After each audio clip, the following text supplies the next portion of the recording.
we hold a YF&R conference for the state. This is basically a way to get YF&R members active together, be able to networking, different things like that. A cornhole tournament and ice cream social kicked off the start of the 2022 Young Farmers and Ranchers Leadership Conference. YF&R members from all over the state traveled to Moscow, Idaho for the event, which included multiple presentations and even a few tours. We recently implemented what we call the plan, so personal growth, leadership, advocacy, networking. So this year our big focus was on networking. Organizers used the tournament to break the ice and encourage meeting new people. Oh, I think it has been so amazing. Look at our cornhole tournament last night. We finished, people were still playing cornhole. We paired people up in teams that they didn't necessarily come with their partner.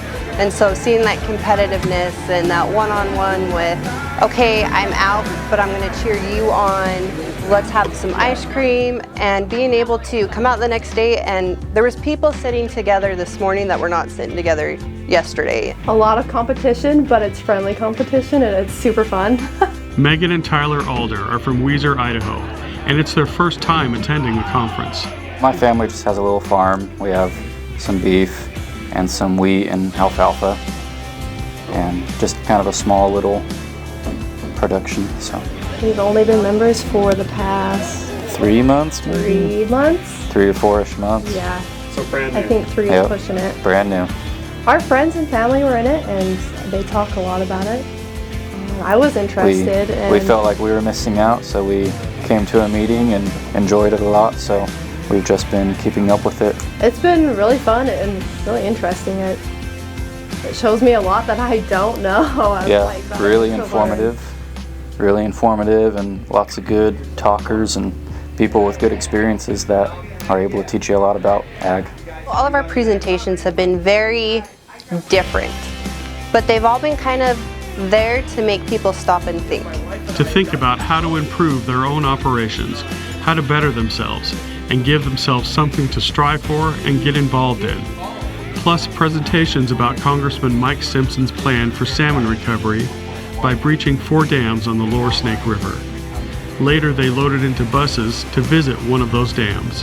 The dam that we toured today, the Lower Granite, is part of one of those ones that Congressman Simpson is looking at having breached for the salmon. So being able to not only network as YF&R members, but also to bring a network to be able to push what the real story is and give them that hands-on, I've been there, I've seen what this is doing, just being able to put it into real life for all of our members. They saw the fish ladders, the power plants, and they also saw a demonstration of how the massive locks operate, which can drain in about 10 minutes and refill in another 10. This allows Idaho commodities to travel by barge through the dams back and forth from the port of Lewiston, an Idaho seaport 460 miles from the Pacific Ocean. A lot to take in, a lot to learn, and a lot that you don't see or think of when you just drive by a dam. Some of the leadership also took a tour of the Idaho Forest Group sawmill in Lewiston.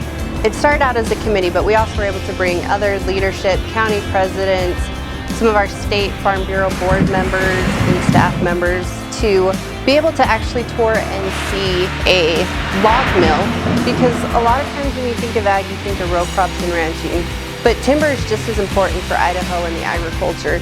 So being able to see what they do, it's just amazing, the skill and the talent of the people there.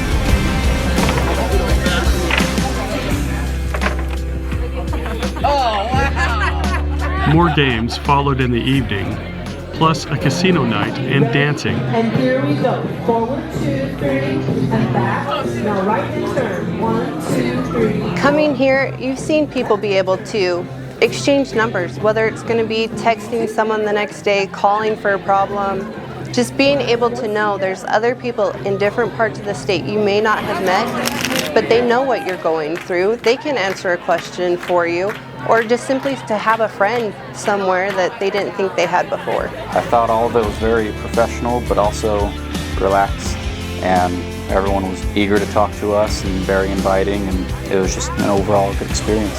I feel like it's been so beneficial to everyone because We've made it comfortable for them basically to be uncomfortable, because nobody wants to be with someone you don't know. And so being able to make it that way, but make it fun and exciting, the conference to me has been more than the committee and I ever expected it to be. For the Voice of Idaho Agriculture, I'm Paul Belke.